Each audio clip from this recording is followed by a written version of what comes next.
Welcome back, YouTube, and welcome to the very first Mobius Final Fantasy tutorial I'm going to do. Now today I'm going to cover how to get a high battle score in Mobius Final Fantasy. I know a lot of you guys really pursue high battle scores even though they're not that important as a matter of pride or whatever it is. Now the battle score is the number that pops up after you win a fight. And basically it makes you eligible for certain rewards, and the rewards actually aren't that good. So if you're in the top 1000, you get 3 ability tickets and an elixir at the end of the week. Now that's really not that great of a gift, so it's mostly a pride thing. And you'll notice that there's a lot of hackers on these leaderboards. Like here it says the rank 1 is someone with no cards and has, I don't even know what this is, like a billion battle score or 11 billion battle score, whatever it is. So again, it's really not that important, but it is kind of a matter of pride to be able to get to the top 500 for many of you players out there. And a lot of people seem to have trouble getting high battle scores, but I'm going to show you how to do it easily. Now, before I get into the real steps on how to get a high battle score, the only real goal to get a high battle score is to do as much damage as possible over the course of one complete battle series.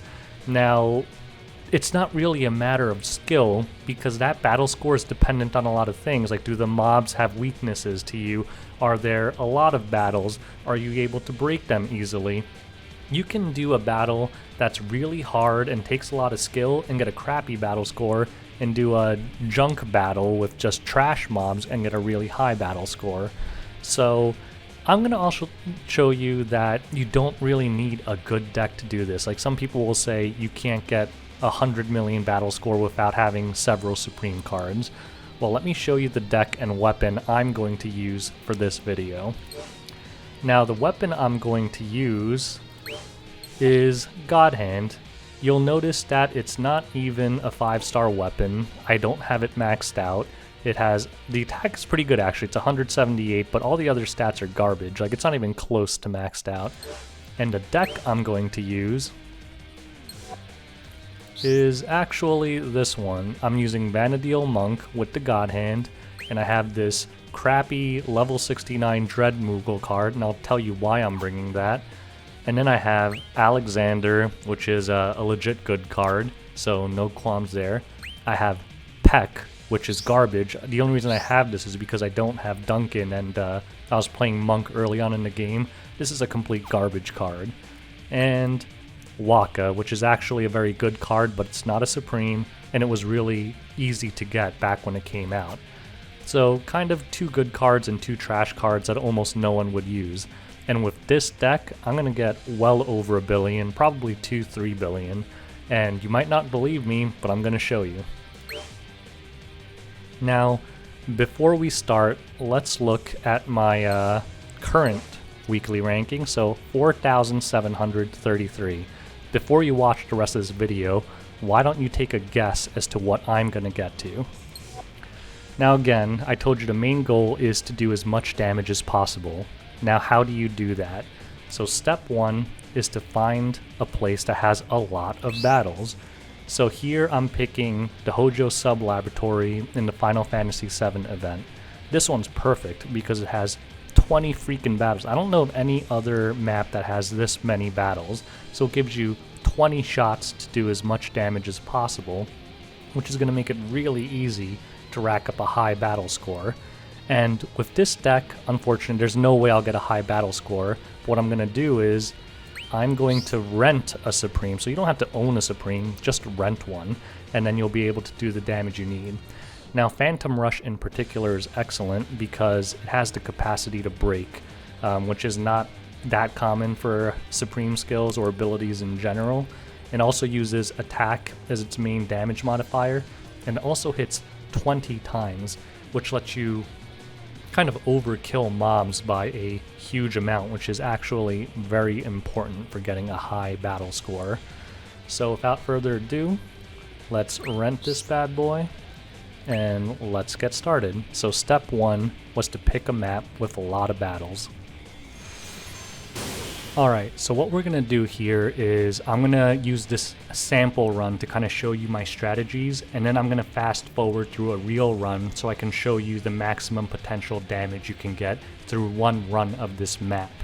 Now, I did a couple battles already because I was trying to max out my life orbs and get rid of some buffs I accidentally applied to myself, because I really want to show you the damage difference. So here, let's see, I have a 65,193,000 battle score. Let's see what kind of damage just a tap attack does. 3,897 it said, so barely any battle points whatsoever. Now let's try this. Let's Phantom Rush this guy and see how many points I get. So here, I think that was about, what, 2 million or something? Now let's do a buff. So step 2 is to buff. You want to do as much damage as possible, so you always need to buff yourself before starting your attacks. So now with the buff, what are we at? Let's say 70 million flat. So it's 70 million, went to 78, so we did about 8 million in battle points from that one strike. Think about that, that's a lot of points. Now, again, you want to do as much damage as possible, so let's try one more thing. I have a materia command. Let's get rid of some of his defense. This is a defense down materia command, so we did 8 million damage last time, we're at 78 million. Let's hit him again. Now we got to 91, so from 8 million, so 78, so now we did about 13 million damage. So again, that's 5 million more battle points from killing one enemy. And now let's go to, what step are we on? Step 4, breaking the target. For breaking, you get a special multiplier, and also obviously you do more damage when the enemy is broken. So I'm going to use Primal Boom here to get rid of their break gauge, and now look, we're at 91,373,000. Let's see how much damage and how many points we get from a single cast of Phantom Rush. So we're 91, so we got, what, 20 million battle points from a single spell, from a single mob, and we look at this, we have 14 more battles to go. Think of how easy it is to hit a billion battle score when you're getting 20 million battle points per kill. And these are like earth, fire, and water mobs. They're not even weakness. This map actually has shadow mobs too. If you get a shadow mob, you might get like 50 million, I don't even know, maybe even 80 million points per kill. So now I'm going to start a real run from scratch. I'm going to fast forward a little bit, not to bore you, but I'll kind of talk about what I'm doing as I'm fast forwarding through the footage. Alright, so I just reset the fight so I could start from scratch and not ruin my battle score through the tutorial stuff. Now, I hit the jackpot here because these are all shadow mobs. Now, using the strategies that I showed you previously, let me show you just how many points I could get from this one fight. So first, I'm going to ditch all the orbs that I don't care about. I'm going to apply buffs to myself. I'm going to remove the enemy's break gauges. Just for fun, I'm going to use this buff too, even though I don't need it. And then, watch, my battle score is 173. Guess how much this one Phantom Rush is going to do. Yep, that is 55 million battle points from one cast. Now let me remove his defense and use it one more time. 55 million to 139 million. What is that? Almost like 80 million, 90 million battle points from a single kill.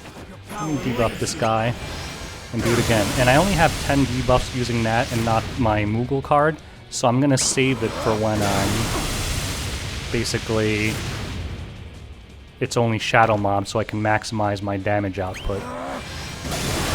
So here, from one wave, I got 300 million battle points, and I have 19 fights to go. I hope that gives you an idea of just how many battle points you can get from a single wave.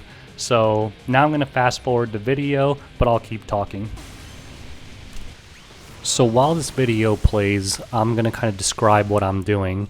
So another important aspect of getting a high battle score is orb management. What you don't want to do is kill a mob with normal attacks or anything other than your highest damaging skill.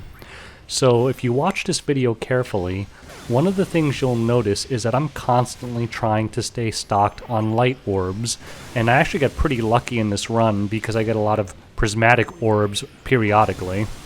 But the thing is, if you're trying to get a high battle score and you end up running out of orbs when the enemy is broken and you know a tap is going to kill it, then you're going to be forced to use a tap attack, and it's going to drastically reduce your battle score. So make sure that your most important orbs are always up. And the best cards for this are kind of like the Final Fantasy event cards. Like I'm using Alexander because it draws 16 light orbs. It also adds enhanced light attacks and a lot of other goodies. But basically it's the ultimate tool for making sure that I always have light orbs available for Phantom Rush. You'll notice that in this whole video, I never use a regular attack. I use nothing but abilities throughout. Now, Phantom Rush is the easiest way to get a high battle score because it breaks.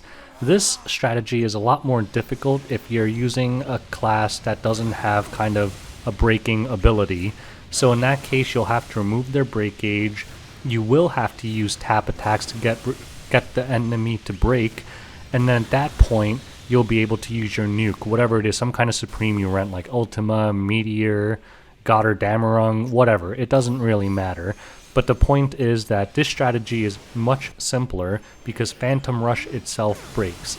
Now obviously if I managed to break it before casting Phantom Rush, I'd get an even higher battle score. The problem is that Vanadil Monk has Scourge, and basically against these weak mobs, if I ever use a regular attack, it's gonna kill them 100% of the time. So it's not really a viable strategy. So in my case, I can't use tap attacks at all. If you have like a mage class or something, or a ranger class that won't do any more than 9999 damage, you might be able to tap break these mobs. And that's something to take into account. Another thing I wanted to mention is that high battle score really doesn't matter. The only thing you need, I believe, is 10 million to get the maximum SKILLSEED bonus. Anything other than that is simply just for pride or personal accomplishment. It really has no bearing or impact on anything else. It doesn't even tell you how good you are at the game. Now we're coming close to the close here, and check out this battle score. You know what? I'm gonna wait till the actual scoreboard comes up. 4.15 billion, a top 100 battle score. I ranked up from 4,805, so I went up 4,750 rankings in one fight. And the best part is there's nothing good about my deck. I didn't bring any Supremes. The only Supreme I used, I rented, so literally anyone can do it. Anyone can rent a Supreme. Getting an actual Supreme of your own is difficult, but renting one is something you guys do every day when you play this game. Now, let's look at these rankings. So, obviously the hacker guy is first, but one thing I wanted to point out is that if you look at all the people at a similar battle score to me, they're much higher player levels, like 175, 167, 125. But the thing is, you don't need a high player level, you don't need a good deck. This is my crappy deck again. As long as you have the right strategy, you can get a high battle score. Anyways, I hope this was helpful to you. If you want to see more tutorials in the future, subscribe, and thanks for watching, and good luck with your own battle scores. Take care, guys.